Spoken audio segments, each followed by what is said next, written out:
Coffee Day and welcome to News Extra. I'm your host, Joan Charfauros. Thanks so much for tuning in. Today, I chat with sisters Savi Diaz and Tiara Carino, daughters of the late Roy Anthony Amuña, who passed away in November of last year from COVID. He was the island's 82nd COVID-related fatality. I find out about the project they launched in honor of him. Well, thank you so much, ladies, for taking the time out to sit down with me and to do this interview. I actually wanted to catch up. I know, Savi, it was in December of last year when we first did the interview about the project, but I wanted to, I've seen it online on Facebook and Instagram, just how busy the project has been. And, first and foremost, for those maybe that are unfamiliar with the project, could you, I guess, take us through how the project came to be? I know that it is in honor of your father, Roy Anthony Amuña. Yes. So in October 20th of last year, my dad was hospitalized for COVID, and he was there for 15 days, and majority of the time he was in the ICU. And thankfully, my dad was very tech savvy, so he was always trying to communicate with us by video calling us or texting when he could. But as time went on, it happened kind of early on, things were getting harder for him to communicate because when the sound of the machines and then just having the oxygen, by I think maybe day 2 or 3, he was already trying to spell things out for us. And, he did make it known that he was really struggling, just mentally and physically, but also mentally to cope with just being there by himself and being able to express how he's feeling. So with that, towards the ending, we were able to get him a dry erase board, and he was able to write his feelings and what he needed on there. And that's kind of what started the idea. And doing research, we were able to find out that in the medical field, there's communication charts to elaborate on, to make it easier instead of having to write it. So they can just point to yes, no, how they're feeling emotionally, and even like whether they want to turn right in the bed, left, want to get suction. So we made it double-sided to where one side has that chart and the other side they can write and elaborate. And we call them ramp boards, the Roy Anthony Amuña project boards. So we donated 30, when you interviewed us, we donated 30 English ramp boards to GMH. And then we also branched out to GRMC, and we were able to give them 10 English ramp boards. But in addition to that, we had, with the help of the community, we were able to translate the boards into Chamorro, Tagalog, Chuukese, Chinese, Japanese, and Korean. And so GRMC has those as well. Wow. And so I know in terms of language and having to transcribe it, were there other people that you kind of worked along with? I know that I remember when we were talking, Lillian Posadas at GMH, she was also kind of on board to assist with the project. I guess, how did she come into the picture? So, I basically was able to just pick up the phone and give her a call, which is amazing considering, what she has to deal with. And she was able to connect me with her assistant, as well as the nursing administrators, to kind of review the board, make sure that they thought that everything was what was needed for the patients, and understand that they can understand it well. And so from there, she really got the ball rolling, because without that, we wouldn't really know what was necessary. And so I just actually talked to her yesterday, just because I wanted to touch base with her as well, to make sure, I'm able to relate to the people that have made this project possible, because this is not just us, definitely not, it's the community, because this is completely based off donations. You know, the last time that you did the interview, so many people came forward on whether just to give us personally to put it towards the project or even on the GoFundMe page. And then the people who translated for us, you know, so, and it's even come to where people are reaching out for their loved ones that they feel needs it. It's never really the person that needs it that asks for it. It's their loved ones that reach out for it. So, you know, we thank them because we're just carrying out the project, but it couldn't happen without them. Don't go anywhere. More News Extra when we return.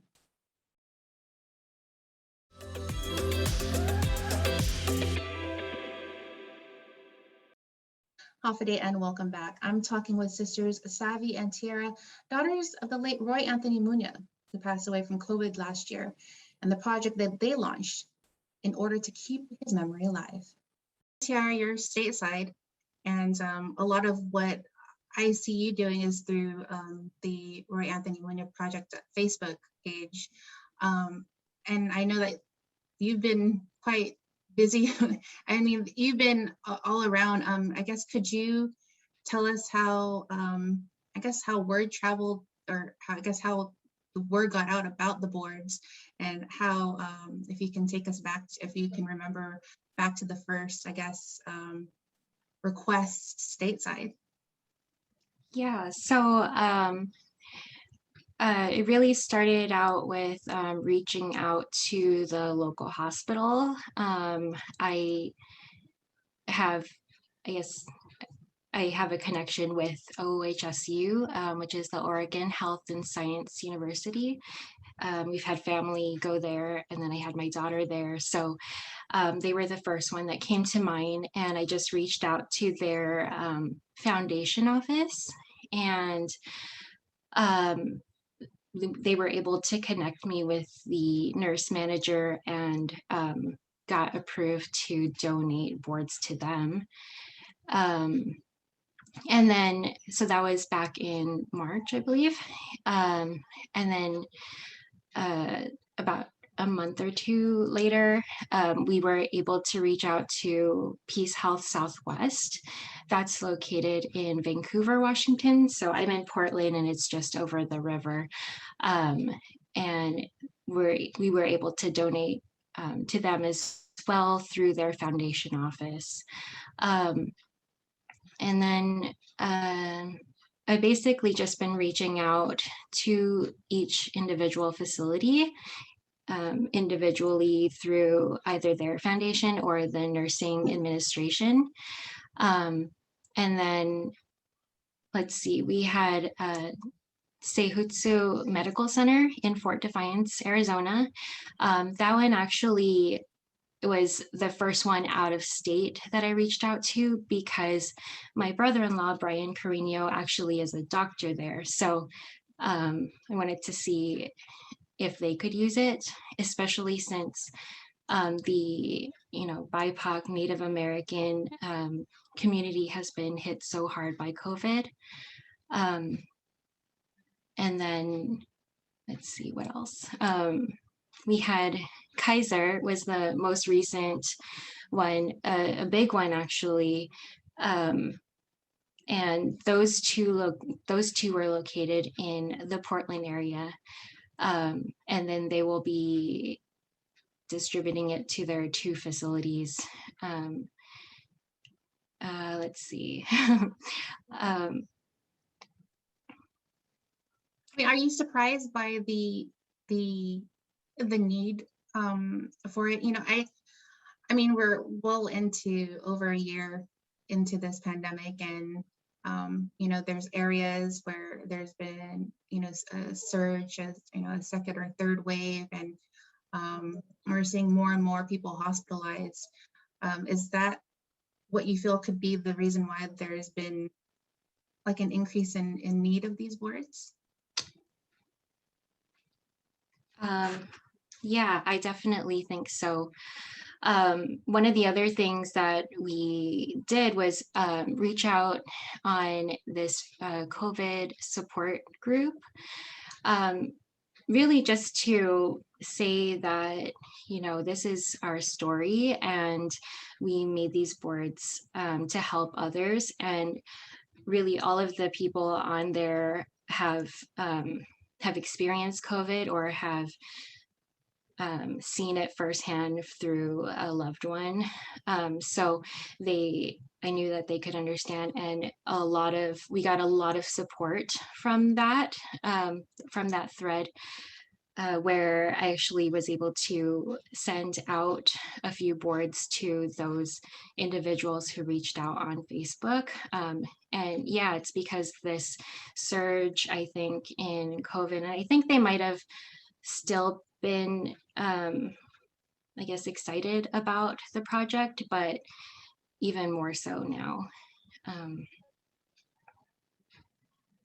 And I noticed too that some of the requests for the boards, like you were saying, Savi, that they're not all COVID patients. A lot, I know that there were a few that had maybe a stroke, and they were having difficulty in communicating. So a loved one reached out to you. That's been the case for a few of them, right? Yes. So when I actually spoke to Christine Takaro, which is the nursing administrator right now at GMH, and she was saying that while the COVID numbers weren't that high at the hospital, they were utilizing the boards for those that were either had bypass or stroke, things like that, where they couldn't really communicate as well. So not only is the hospital using that for those reasons, and I think Tiara too, they were when we were starting to donate the boards, I think they mentioned that as well, because their COVID numbers weren't that high, that they were excited to use it for speech therapy for those who had strokes. And one of the cool things that happened was we were just having a fundraiser. We only had one fundraiser, but when we did this lady who actually knew my dad's sister was talking to us, and her husband's had a stroke, but he was there with her, and he really does have a difficulty speaking, but he can signal you and stuff. And when we showed him the board, he gave us like thumbs up, and then it was so cool because his name is Anthony, and when I told him his name is on the board already, he kind of like laughed about it. And it's really cool to see someone. I think that was the first time I saw someone that would actually use it. Sorry. And the thing about it too is that you're providing these boards at no cost. When you're shipping them, you take care of the shipping fee and everything. And I know that you mentioned it's because of these generous donations and the one fundraiser that you were able to have. Is there still are you still accepting donations? Because you've been putting out more and more boards lately. Is that something that the community can help you with? Definitely. I mean, we never took down the GoFundMe page. It's still there.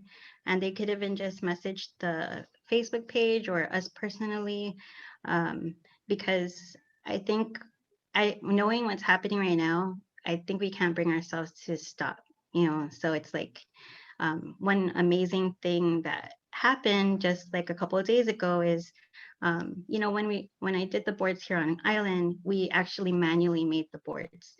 But Tiara, since Tiara is out there, we source a company called My Whiteboards in Massachusetts, which is a women-owned small business, their family business, and we were able to reach out to them, and they produced it for us. So the quality is even better with the boards that she has out there. I mean, the boards here are good as well, but the cool thing about that is, it's just one piece, and they specialize in making whiteboards, and so that was really cool that we were able to find them. But what's even more amazing is that we kind of, now that we ordered 200 boards initially, but then I reached out to them and said, hey, we've already donated and we're kind of running low. We'd like to get more boards, but, are you guys interested in, this purpose, this project? And they kind of got blown away because they completely decided to give us 200 additional boards at no cost. Oh, And they're expediting it. And this is like a little over $2,000 worth of boards. So we were so excited about that. awesome. And do you know off the top of your head to date how many boards you've been distributed? We have a spreadsheet. I know. Maybe Tiara knows. That's the one thing I didn't take note of. I know. Definitely on Guam, it's like, wait, I have it down. It's like 100, like maybe close to 200 boards or more than 200 boards. Yeah, I would say about 150. Or more than that, because just GMH and GRMC is 70 alone. Yeah, maybe over 200 boards. After a quick break, more on the project when we return.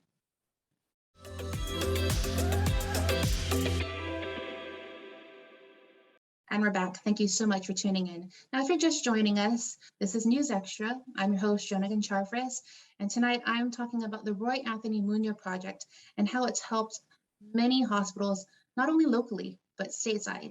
Here's more. With the Facebook page and, being able to kind of document, the donations and seeing the response from people getting the boards, is it helping with the whole process of honoring and remembering your dad? I think definitely, because really, I think that he would want us to do this and take something from what we went through with him and turn it into something positive. And Tiara, she was never able to come here yet, and so, sorry, go ahead, you can take her. And so it's so cool to see her be able to carry that something out there, and carry it on. Yeah, he definitely, I just remember him being in the hospital, and he was just telling us how much he did struggle.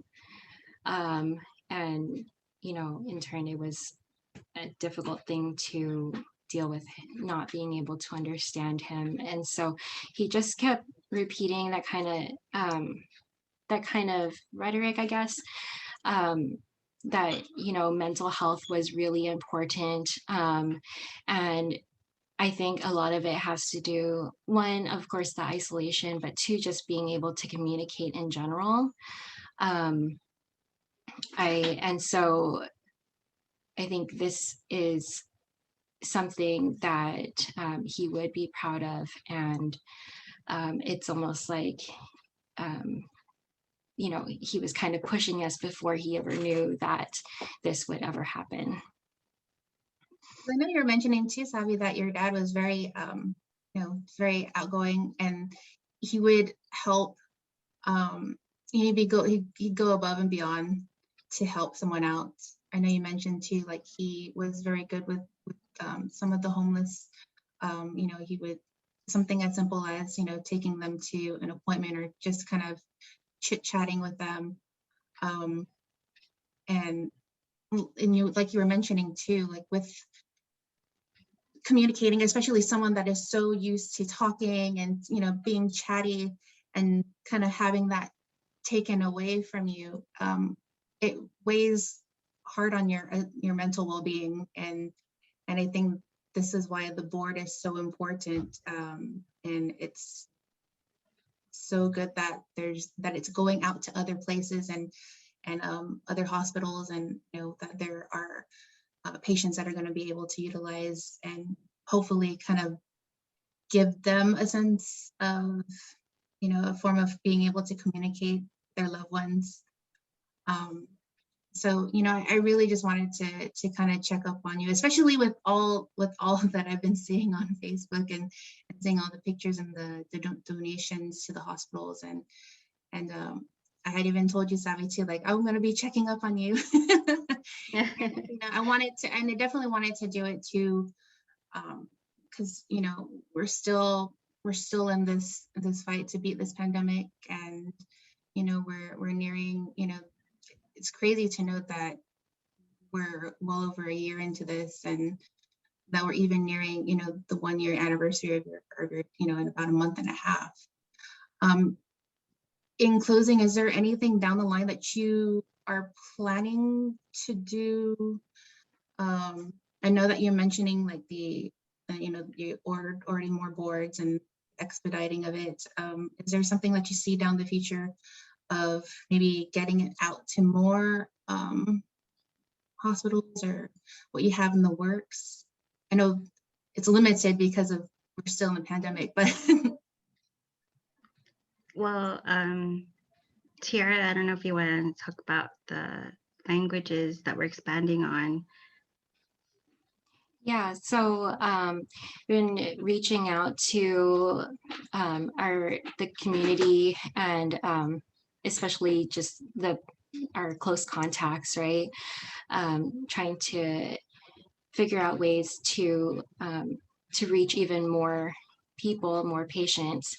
And so we're working on getting translated boards in Spanish. That one is done, and we're just reviewing it now.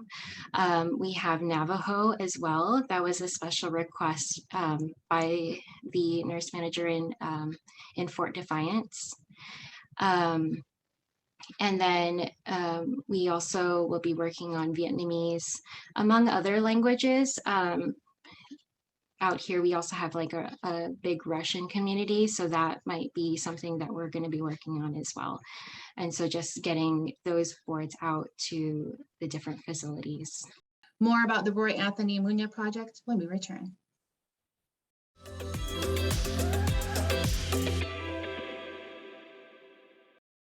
Day, and welcome back to News Extra.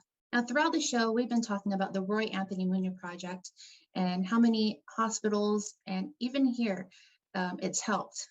But Savi wanted to sit down and actually share her point of view when it comes to getting vaccinated and not getting vaccinated. There's more.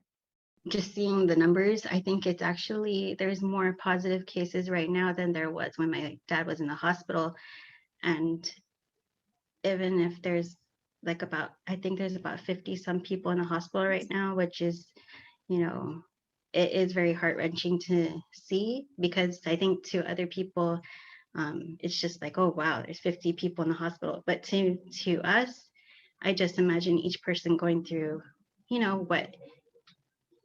what my dad went through, and not just that, but the families and the loved ones kind of struggling and having to know that their loved ones are in there, and so, I think you haven't mentioned it, but I really, and I don't want to turn this, because the RAMP project is supposed to be completely positive, a positive thing to do for people. But I do kind of want to touch on the vaccine, just because it is the most heated topic right now, and I just, wanted to say, it's not just on Guam, but it's in the mainland that it's so heated, and that I've been listening in on everybody's conversations about it. And I've been in some conversations myself, and I think that what I've kind of learned is that what it really comes down to, getting the vaccine or not, is it comes down to the individual's core beliefs. And just seeing people get so angry, it's like, I think all we really can do is listen to each other, our reasons, and try our best not to get defensive, because in the end, everybody has a valid point probably at some point in the conversation. There's no black and white to this, no answer to this this question of whether or not to get vaccinated, right? And so I think we can only say our story, and each person can take it and decide whether it's going to go towards their decision on it. But look at the island, we've already had so many people vaccinated, which is amazing, but I do want to share my point of view just on it, just to put it out there in case there might be someone out there that's on the fence, and so it's very, when the vaccine came out, it was super bittersweet for me because I was so happy for it. But it was sad as well because it's like my dad was waiting and watching to see if something like that was going to come out. I talked to my mom and she said he would have got it for sure. They were discussing it. And so could that have saved him? We really will never know, So the thing is that, I'm so sorry.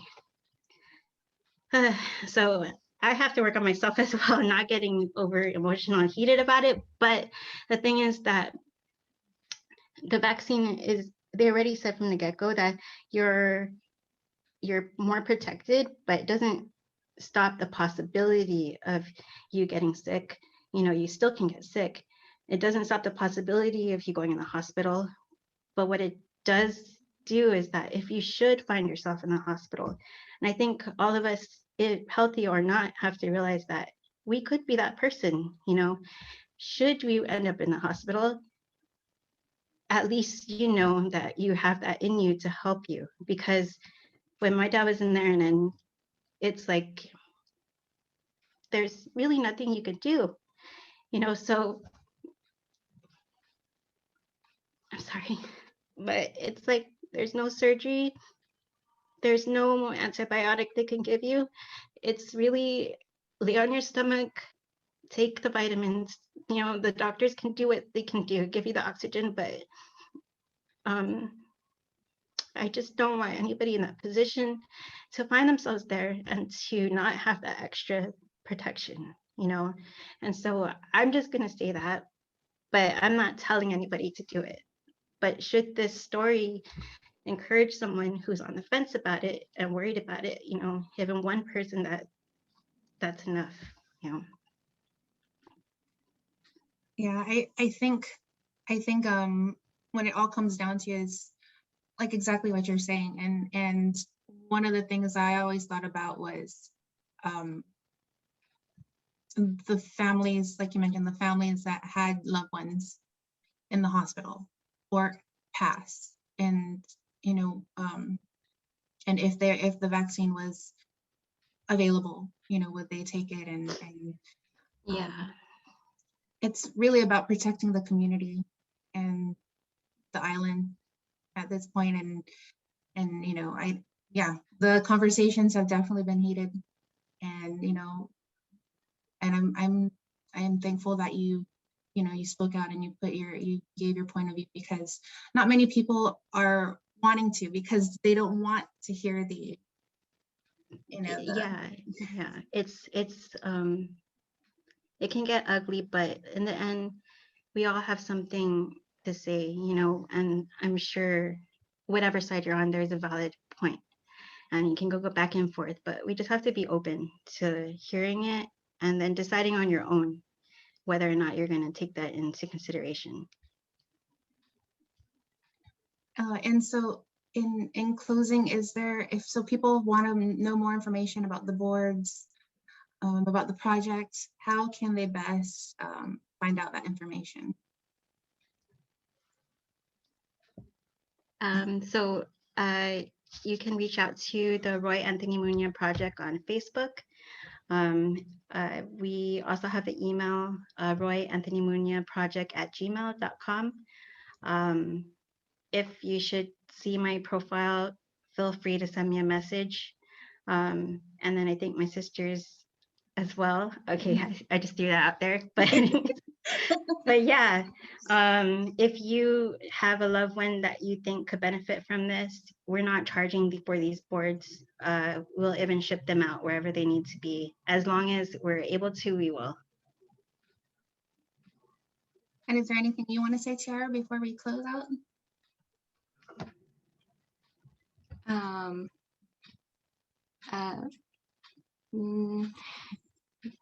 don't think so. Sorry. Well, I mean, as far as people wanting to help as well, we have had people in the community, as I mentioned, who who wanted to help also bring it to their own local facilities. So if they want to help with that and distribute them as well, I'm happy to talk to you about it. Savi is happy to talk to you about it, and help you with whatever you might need, and then we'll go from there, I guess. Well, thank you so much, ladies, again, for taking the time out and for giving us an update, and keep safe, and hopefully we don't have to necessarily do an update where we're still in the pandemic. We can do an update where the boards are just being distributed all over to help patients, but we will definitely keep in touch, and I will continue to follow the good work of the Roy Anthony Media Project. Thank you, Joan. Thank you. Well, thank you so much to Savi and Tiara for taking the time out to sit down and chat with me about the project. Remember, if you want to learn more, you can head on over to their Facebook page. Again, that site is Roy Anthony Media Project. Until then, thank you so much for watching. Be safe, and I'll see you next week for another episode of KUAM News Extra. Adios.